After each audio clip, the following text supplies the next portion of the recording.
Assalamualaikum warahmatullahi wabarakatuh.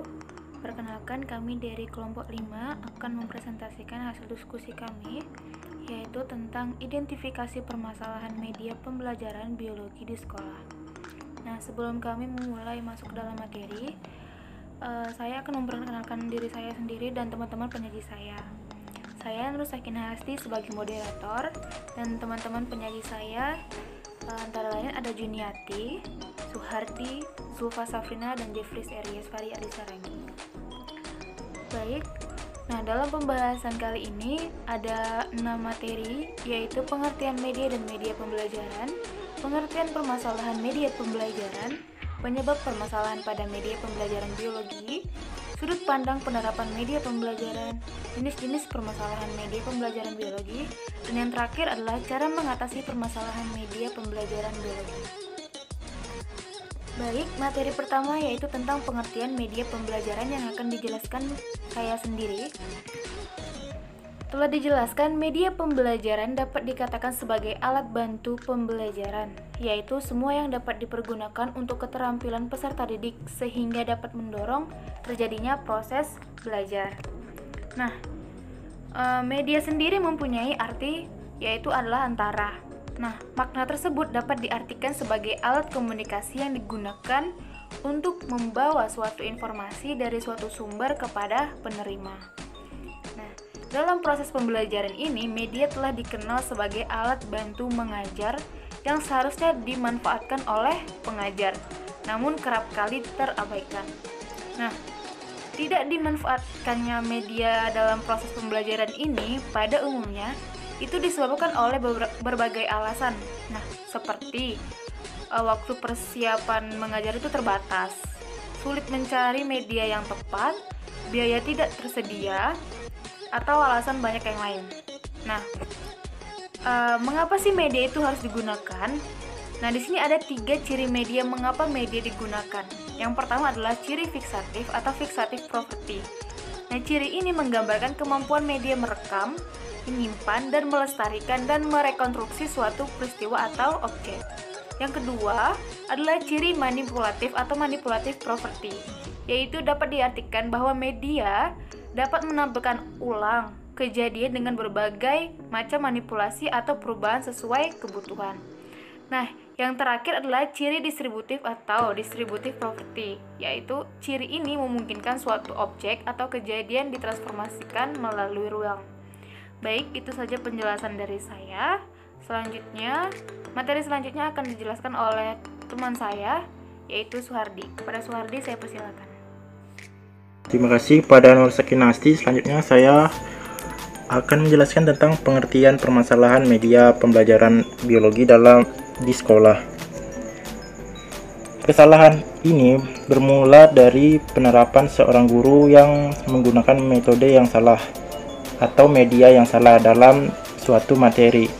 Kesalahan ini biasanya dilakukan oleh para pendidik karena beranggapan bahwa pelajaran harus dapat diserap oleh satu siswa seluruh kelas dalam satuan waktu. Meskipun tidak sepenuhnya, namun para pendidik mestinya tahu dalam konsep pembelajaran harus memperlakukan setiap siswa sebagai pribadi yang unik atau individual difference dalam gaya belajar maupun daya serap. Pembagian jenis potensi dan gaya belajar siswa menjadi salah satu kunci untuk mengatasi persoalan ini. Dengan memahami potensi dan gaya siswa belajar, para pendidik dapat dengan mudah menentukan metode komunikasi dalam pembelajaran yang tepat. Juga metode dengan menggunakan media pembelajaran ini diharapkan menggunakan media pembelajaran yang berbeda setiap pertemuan dan media yang sesuai dengan materi agar siswa tidak bosan dan tidak terpaku pada suatu media saja. Sekian dari saya, akan dilanjutkan oleh Aries. Pada Aries saya persilakan. Baiklah, saya akan menjelaskan penjelasan tentang penyebab permasalahan pada media pembelajaran biologi.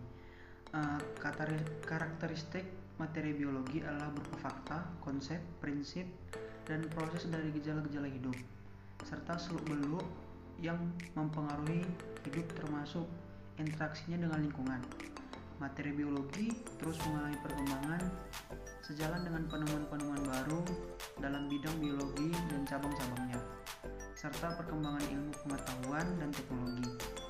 Materi biologi dapat dipandang sebagai suatu yang sederhana, namun dapat juga dipandang sebagai suatu yang sangat rumit dan kompleks. Terjadi perkembangan biologi dan teknologi biologi yang semakin pesat.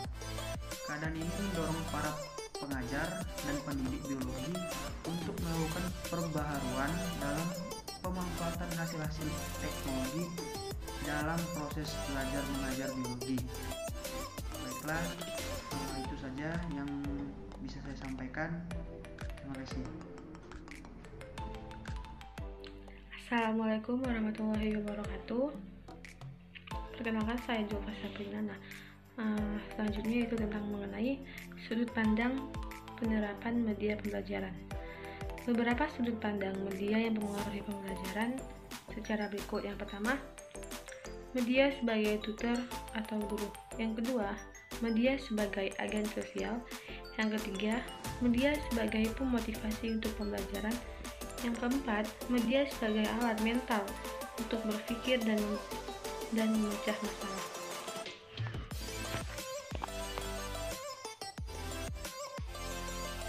Selanjutnya adalah tentang jenis-jenis permasalahan media pembelajaran biologi. Permasalahan yang ada di kehidupan sehari-hari dapat dikaitkan dengan materi-materi yang melibatkan banyak disiplin ilmu dalam kajiannya. Banyak permasalahan problematik untuk didefinisikan, untuk diidentifikasikan, dan diangkat dari materi-materi pelajaran. Jenis-jenis masalahnya banyak, dan saya akan menjelaskan itu cuma 4. Yang pertama, guru cenderung menggunakan metode ceramah dalam mengajarkan materi biologi. Yang kedua, siswa cenderung hafal materi, tetapi tidak mampu menerapkan teori. Yang ketiga, praktikum biologi cenderung mahal jika menggunakan bahan-bahan kimia. Yang keempat, guru perlu belajar lagi supaya up to date iptek dan perubahan konsep PBM. Itu saja, sekian dari saya. Di penjelasan selanjutnya yaitu mengenai cara mengatasi permasalahan media pembelajaran biologi. Cara paling mudah mengatasi kesalahan media pembelajaran biologi adalah menerapkan media pembelajaran yang sesuai dengan materi pembelajaran, dan media pembelajaran yang digunakan harus berbeda setiap pertemuannya. Tenaga pendidik juga diharapkan mampu mempelajari media pembelajaran baru di era modern seperti saat ini agar dapat menerapkannya dalam proses pembelajaran biologi. Sekian, terima kasih.